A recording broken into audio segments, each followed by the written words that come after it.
Veamos a continuación otro ejemplo tomado del Evangelio según San Juan 8, versículo 3 al 11, en el que el patrón de aplicarse a sí mismo del poder de la palabra fue utilizado para salvarle la vida a una mujer.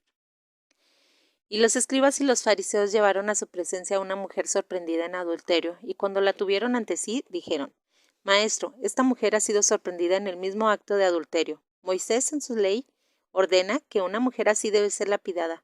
¿Pero tú qué dices? Así dijeron, tratando de temerle para tener de qué acusarlo luego. Pero Jesús se inclinó hacia adelante y escribió con su dedo en el polvo como si no les oyera.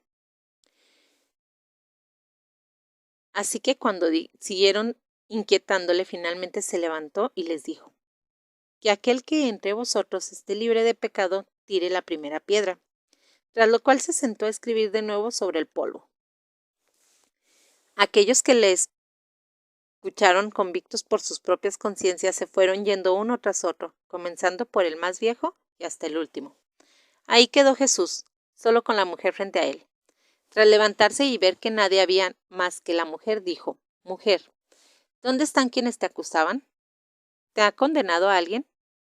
Nadie, Señor, respondió ella. Y Jesús le dijo: Tampoco yo te condeno. Ve en paz y no vuelvas a pecar.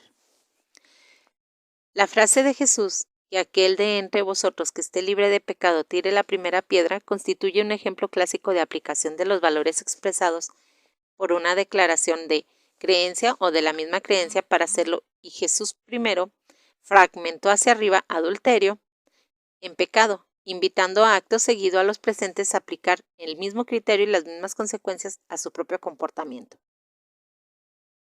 Observa que Jesús no cuestiona la creencia, sino que la desencuadra, obligando al grupo a cambiar de posición perceptiva y ampliar su mapa de la situación para incluir en él el comportamiento de los demás. Prueba este patrón con alguna de tus propias creencias. Para comenzar, asegúrate de formularla en una afirmación de causa-efecto o de equivalencia compleja. Por ejemplo, soy lento aprendiendo porque me toma tiempo comprender las nuevas ideas. ¿Cómo puedes evaluar la propia declaración de creencia según la generalización o los criterios definidos por la misma creencia? ¿De qué modo podrían ser un ejemplo o no serlo de su propia afirmación? Por ejemplo, ¿cuánto tiempo te costó aprender la idea de que eso significa que eres lento aprendiendo?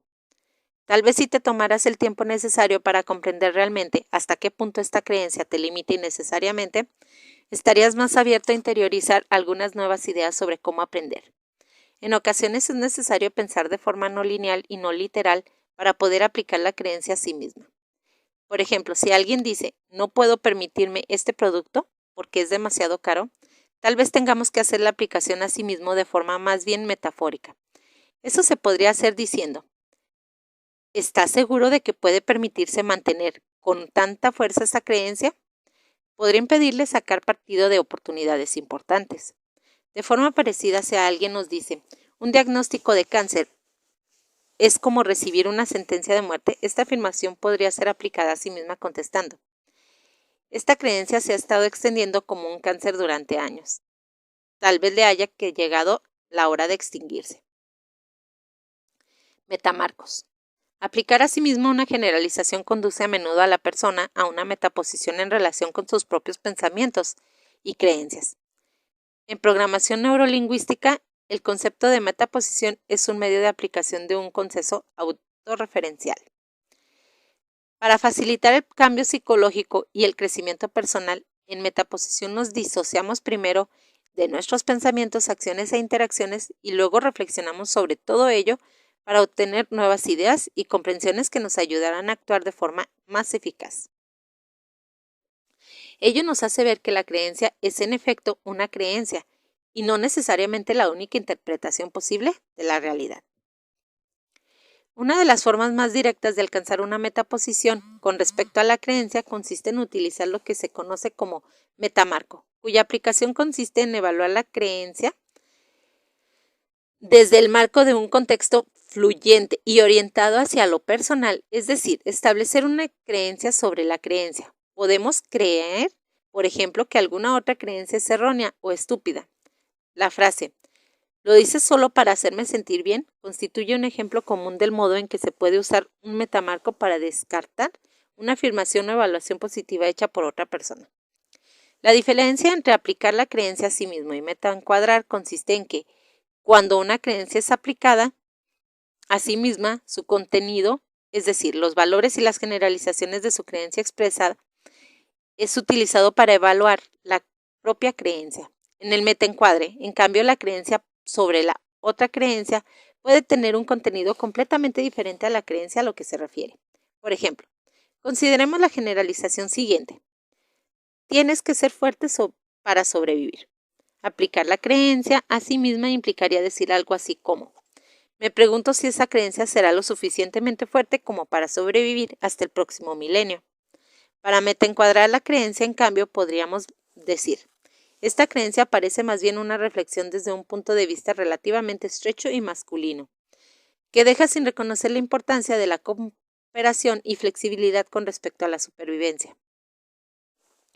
Metaencuadrar constituye una estrategia común en psicoterapia y asesoría para trabajar con las creencias, en la que el cliente es acompañado al metamarco de su historia personal o de otras influencias sociales. La técnica de psicoanálisis de Sigmund Freud constituye un ejemplo clásico de aplicación de metamarco. Freud explicaba y enmarcaba constantemente las quejas de sus pacientes, colocándolas dentro del marco de sus teorías. Veamos la siguiente cita, extraída de su informe sobre el trabajo con un paciente obsesionado con fantasías sobre ratas. El caso del llamado Ratman. Lo hice ver que lógicamente no debería considerarse a sí mismo como responsable de aquellos rasgos de su carácter, porque todos aquellos impulsos reprensibles tenían su origen en la infancia, y no eran más que derivaciones de su carácter infantil que sobrevivían en su subconsciente, así como que debía saber que la responsabilidad moral no es la aplicación a los niños. Freud reencuadraba los pensamientos y los impulsos representativos del hombre como derivados del carácter infantil que sobrevive en el subconsciente. Luego implica que la responsabilidad moral no es de aplicación a los niños, por lo que el paciente no debe culpabilizarse a sí mismo por sus compulsiones. Metaencuadrar difunde a menudo el impacto de su creencia limitadora, cambiando la perspectiva de la persona por la de un observador de sus procesos mentales. Explora este patrón con tus propias creencias. Piensa en algún juicio, creencia o generalización que te esté limitando. ¿Qué creencia sobre esta creencia podría cambiar o enriquecer tu percepción de la misma? Como los demás patrones del poder de la palabra, el metaencuadrar puede ser también utilizado para apoyar o reforzar alguna creencia potenciadora. Como ejemplo, supongamos que alguien desee establecer la creencia de que mi inteligencia y mi capacidad de comunicación hacen de mí un superviviente. Un metamarco de apoyo podría ser: tienes esa creencia porque reconoces que la información y la era de la información ha cambiado para siempre los factores necesarios para la supervivencia. Niveles lógicos. Los patrones del poder de la palabra de aplicación a sí mismo y de metamarco estimulan por lo general un cambio de nuestra atención hacia un nivel distinto de pensamiento. Hacen que seamos más conscientes de lo que Bertrand Russell denominó tipos lógicos, así como el hecho de que no podemos tratar a la clase y a sus miembros como si perteneciesen a sí mismo nivel. El antropólogo y teórico de la comunicación Gregory Bateson aplicó la teoría de tipos lógicos de Russell como medio para contribuir a la explicación y a la resolución de una serie de cuestiones relacionadas con la conducta, el aprendizaje y la comunicación. Según Bateson, el concepto de tipos lógicos distintos es fundamental para la comprensión del juego, del aprendizaje de alto nivel y de los patrones de pensamiento patológicos. Bateson asegura que la confusión entre tipos lógicos es en gran medida responsable de lo que hemos estado denominando creencias limitadoras y virus mentales. Como ejemplo, Bateson señalaba que el juego implica distinguir entre diferentes tipos lógicos de comportamiento y de mensajes. Según él, cuando los animales y los humanos se aplican en el juego, exhiben a menudo los mismos comportamientos adecuados o asociados con la agresión, la sexualidad y otros aspectos más serios de la vida. Como cuando los animales juegan a pelearse, a los niños a médicos o las niñas a la casita. Sin embargo, tanto los unos como los otros saben distinguir en su mayor parte que el comportamiento exhibido en el juego es otra clase de ver la realidad. Según Bateson, distinguir entre clases de comportamiento requiere también diferentes tipos de mensajes que él denomina metamensajes, mensajes acerca de los mensajes, señalando que también ellos pertenecen a un tipo lógico, distinto del contenido de la comunicación de que se trate. En opinión de Bateson, estos mensajes de nivel superior, habitualmente comunicados de forma no verbal, son cruciales para no tanto animales como humanos se comuniquen e interactúen con eficacia. Por ejemplo, los animales avisan que voy a jugar meneando la cola, dando saltos o haciendo alguna otra cosa para indicar que no hay que tomarse en serio lo que van a hacer. Sus mordiscos son mordiscos juguetones, no reales. Los estudios realizados con humanos reflejan asimismo la utilización de mensajes específicos para avisar a los demás de que están jugando de forma muy parecida a como lo hacen los animales. Pueden metacomunicarse verbalmente anunciando que es solo un juego, o reír, darse un suave codazo o hacer algo extraño para demostrar sus intenciones. Bateson asegura que muchos problemas y conflictos tienen como causa la confusión o la mala interpretación de estos mensajes. Cabe citar como ejemplo de que ello les dificulta que tienen las personas las culturas diferentes para interpretar las sutilezas no verbales de la otra parte. De hecho, en Epidemiology of Schizophrenia, en 1955, Bateson mantiene que la explicación de muchos comportamientos aparentemente psicóticos o lógicos residía en la incapacidad para reconocer e interpretar correctamente mensajes, así como para distinguir entre diferentes clases o tipos lógicos de comportamiento. Bateson cita el ejemplo de un paciente mental joven que se personó en la farmacia del hospital.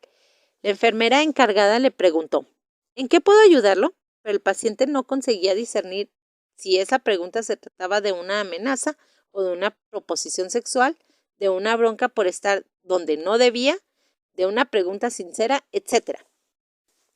Según Bateson, cuando alguien no está en condiciones de realizar estas distinciones, acabará probablemente actuando de forma inapropiada para la situación. Bateson compara esta situación con la de un sistema telefónico que no consiguiera discriminar entre el código del país, el de la ciudad y el número local. El resultado sería que interpretaría los números de código país como si fueran parte del número del teléfono o viceversa. Las consecuencias serían que, con demasiada frecuencia, el que marcara se encontraría con la respuesta de que se ha equivocado de número al otro lado del teléfono, incluso a pesar de que todos los números, el contenido, fueron correctos, su clasificación, el contexto, sería confusa y provocaría problemas.